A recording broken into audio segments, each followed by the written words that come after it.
স্পর্শে খাসি রাজ্য মেঘালয়ে ফের একবার বরাকের বাঙালি শ্রমিকের মৃত্যুর ঘটনা।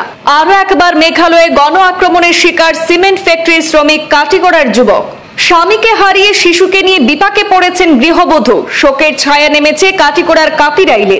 কর্মস্থল থেকে ছুটি নিয়ে বাড়িতে আসার উদ্দেশ্যে রওনা হয় অজ্ঞাত ব্যক্তিদের গণ আক্রমণের শিকার হয়ে প্রাণ হারান যুবক। সীমা বিবাদে পরবর্তী সময়ে ফের একবার বরাক বা আসামের নাগরিকদের নিরাপত্তা প্রশ্নচিহ্নের মুখে মেঘালয়ে।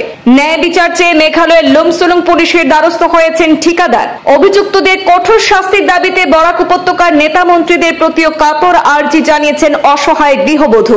ময়না তদন্ত শেষে যুবকের দেহ বাড়িতে পৌঁছালে চাপা ক্ষোভের মধ্যেই সম্পন্ন হয়েছে শেষকৃত্য। পরিবারের মুখে অন্ন জোটাতে মেঘালয়ে গিয়ে অনাকাঙ্ক্ষিত ঘটনার সম্মুখীন হতে হলো বরাকের কাটিগড়ার আরো এক শ্রমিককে। কফিন বন্দি অবস্থায় তার দেহ বাড়িতে পৌঁছেছে। স্বামীর অকাল প্রয়াণে একমাত্র শিশুপুত্রকে নিয়ে অসহায় হয়ে পড়েছেন গৃহবধূ। হতভাগ্য যুবকের পরিবার সূত্রে জানা গেছে, মেঘালয় রাজ্যের পূর্ব জয়ন্তিয়া হিলসের JUD সিমেন্ট প্ল্যান্টে কর্মরত ছিলেন কাটিগড়ার কাপিরাইল গ্রামের বাসিন্দা নবজোত নাথ। গত রবিবার বিকেল আনুমানিক 3টের দিকে তিনি ঠিকাদারের কাছ থেকে ছুটি নিয়ে বাড়ির উদ্দেশ্যে রওনা দেন। সে সময় JUD সিমেন্ট প্ল্যান্টের প্রধান গেটের সামনে আসার পর একদল অজ্ঞাত ব্যক্তি তাকে ঘিরে ধরে শারীরিকভাবে আক্রমণ করে। এতে তিনি মারাত্মকভাবে অসুস্থ হয়ে পড়েন এবং ঘটনাস্থলে অচেতন অবস্থায় পড়ে থাকেন। ঘটনার খবর পেয়ে কাজের ঠিকাদার ফণীভূষণ শুক্লবৈদ্য সরজমিন পৌঁছে নবজোতকে আশঙ্কাজনক অবস্থায় উদ্ধার করে চিকিৎসার জন্য লুমসুলুং PHCতে নিয়ে যান। কিন্তু অবস্থা গুরুতর থাকায় সেখানে প্রাথমিক চিকিৎসার পর তাকে জোয়াই সিভিল হাসপাতালে স্থানান্তর করা হয়। পরে সেখানে চিকিৎসকরা তাকে আর ফিরিয়ে আনতে সক্ষম হননি। এই দুঃখজনক খবর বাড়িতে পৌঁছাতেই তড়িঘড়ি মেঘালয়ে পৌঁছে যান নবজোতের পরিবারের সদস্যরা। ময়নাতদন্ত শেষে মঙ্গলবার রাতে নবজোতের দেহ বাড়িতে নিয়ে আসা হলে কান্নায় ভেঙে পড়েন তার পরিবার পরিজন। জানা গেছে, কাটিগড়ার কাপিরাইল গ্রামের প্রয়াত নিহারি নাথের তৃতীয় ছেলে নবজোতের বয়স মাত্র 39 বছর। ঘটনাকে ঘিরে এলাকায় তীব্র প্রতিক্রিয়ার পাশাপাশি শোকের পরিবেশ সৃষ্টি হয়েছে। এদিকে স্বামীর আকস্মিক প্রয়াণে একমাত্র ছেলে নেহাল নাথকে নিয়ে কঠিন পরিস্থিতিতে পড়েছেন নবজোতের স্ত্রী প্রিয়াঙ্কা।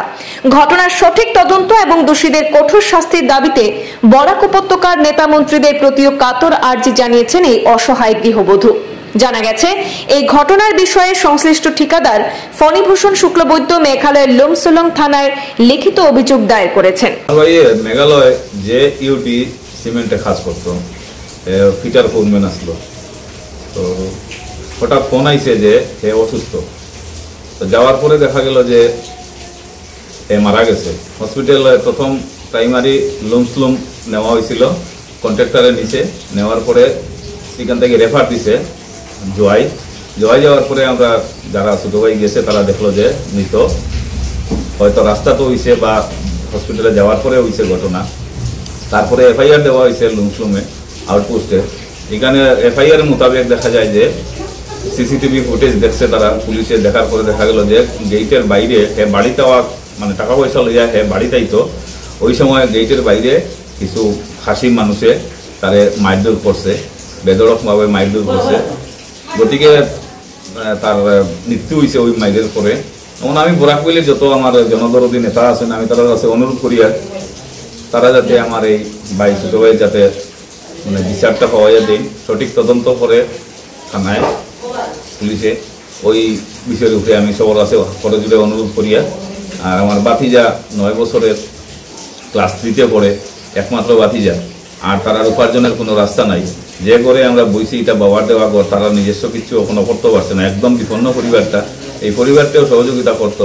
সরকারের যে ধরনের সহযোগিতার হাত বাড়ায় আমি এই প্রার্থী আর কি, যে আমি সব জনদরদী নেতার কাছে আমি অনুরোধ করি আর ওটাও যে তারা এই পরিবারটারে যাতে সুরক্ষা দেয় এবং বেচাটার পড়ার ব্যবস্থা করিয়া দেয় আর কি, ওটা আমার অনুরোধ।